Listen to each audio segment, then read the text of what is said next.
Di dalam kalung liantin Movan, begitu banyak esensi jiwa monster kadal. Movan mengalami serangan balik elemen iblis yang semakin kuat, dan dia yang sudah menyerap begitu banyak esensi jiwa masih belum cukup mengatasi serangan balik elemen iblis ini. Kita ingat Movan juga menyerap esensi jiwa sang monster raksasa bercangkang, dan dia pun masuk ke dalam jiwa itu untuk menyerapnya. Dia harus melewati proses yang begitu menyakitkan karena jiwa ini sangat kuat, dan akhirnya berhasil. Dirinya kembali seperti zaman dahulu kala, di mana rambutnya yang kembali pendek. Di sisi lain, Xiao Hou yang menghampiri Bos Chang dan membawa Movan bersamanya. 2 hari sebelumnya, Bos Chang mendapat berita dari Xiao Hou kalau Movan itu belum mati, dan juga bisa menahan serangan balik dari elemen iblis. Padahal awalnya dia tak percaya. Sebenarnya Movan hampir gagal kembali normal, tapi untungnya bisa. Xiao Hou melaporkan hasil pemeriksaan Movan yang telah membersihkan bloodline iblisnya dan jiwanya yang sudah pulih. Menariknya, tubuh Movan ini kebal terhadap serum darah yang tak akan membuatnya menjadi iblis, sehingga itu sangat menguntungkan dirinya. Tapi tetap saja, mereka harus berhati-hati terhadap elemen iblis ini, karena kita tidak tahu apa yang akan terjadi di masa depan.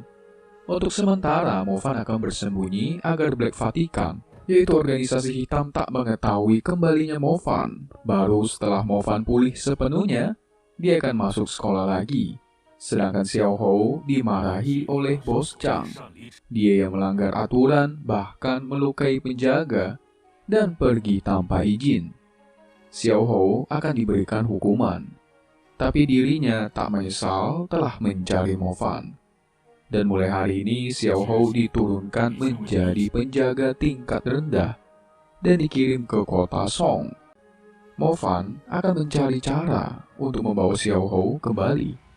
Kondisi kota Song akhir-akhir ini sangat aman, jadi tak akan ada bahaya yang akan menimpanya. Setelah semua selesai, Movan akan pergi ke kota Song untuk menemuinya. Dan Xiao Hou pun pergi. Setelah semua hal yang terjadi, Movan merasakan kalau semua elemennya berkurang 1 tingkat. Di sisi lain, tepatnya di sekolah adiknya Movan, yaitu Xinxia. Dia yang sedang ingin menyendiri, berusaha didekati oleh seorang pemuda berelemen es. Pemuda ini dikenal Tuan Muda Pink. Dia ini sangat terkenal di sekolah ini dan menjadi murid pria terbaik di akademinya. Tentu para cewek di sana cemburu karena Tuan Muda Pink ini yang malah mendekati Xinxia yang bahkan jalan saja tidak bisa. Menyedihkan. Bahkan Xinxia menolak dibantu olehnya. Ketiga cewek itu pun menjelek-jelekan Xinxia di hadapan Tuan Pink. Xinxia ini sengaja terlihat menyedihkan agar bisa menipu sang tuan muda. Kata ketiga cewek ini, Xinxia tak peduli pada mereka, dan muncullah Movan yang menendang mereka masuk ke kolam. Mereka bertiga yang tak terima diganggu langsung mengeluarkan kekuatannya menantang Movan. Movan hanya dengan 1 serangan petirnya melumpuhkan mereka bertiga. Cewek itu pun akan melaporkan kejadian ini, tapi Movan tak peduli dan mengatakan kalau akademi mereka ini sangatlah konyol. Tuan Muda Pink menganggap kalau Movan ini sangat kasar terhadap wanita. Xinxia pun langsung menghampirinya sambil menangis terseduh-seduh. Movan pun menyuruh Xinxia mengingat cerita yang pernah Movan ceritakan semasa kecilnya. Jadi ceritanya ada 2 putri yang sangat cantik, dan tangisan putri itu akan menjadi mutiara.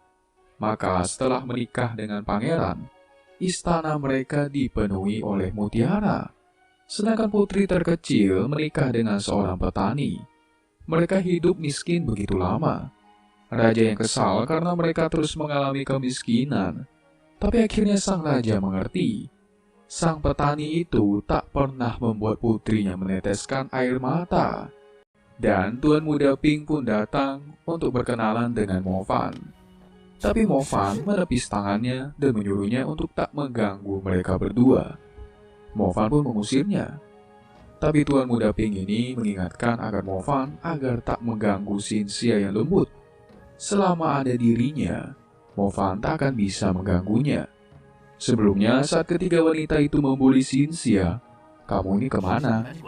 Si tuan muda pink ini cuman banyak omong.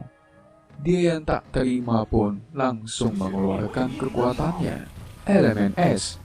Para murid di sana tentu berpikir kalau Mo Fan akan terbantai oleh tuan muda pink yang merupakan pria terkuat di sekolahnya. Mo Fan pun mengeluarkan elemen petirnya. Petir agung Yasha. Petir pun menyambar dirinya. Dia yang berusaha bertahan akhirnya kalah hanya dengan satu jurus Mo Fan. Dan Mo Fan pun pergi dari sana. Di luar saat mereka menunggu taksi, tiba-tiba ada dua pasangan yang nyelonong mengambil taksi mereka. Bahkan mereka ini menghina Cynthia. Mo Fan pun mengeluarkan serigalanya yaitu Xiao Pai. Mereka pun ketakutan melihatnya. Dan mereka berdua pun menjelajahi kota. Malamnya, mereka makan di restoran mewah dan sudah membeli banyak barang mahal. Mo Fan ini sudah menghasilkan uang banyak saat dirinya pergi. Cynthia ini sangat minder akan kekayaan. Dan sebelumnya, Ning Sui telah menceritakan semua hal yang terjadi kepada Cynthia. Mo Fan pun berusaha mengalihkan topiknya namun gagal. Mo Fan pun berjanji akan lebih berhati-hati mulai sekarang. Cynthia sangat terpukau dengan keindahan piano di sana. Dia juga sangat senang melihat orang-orang yang berdansa.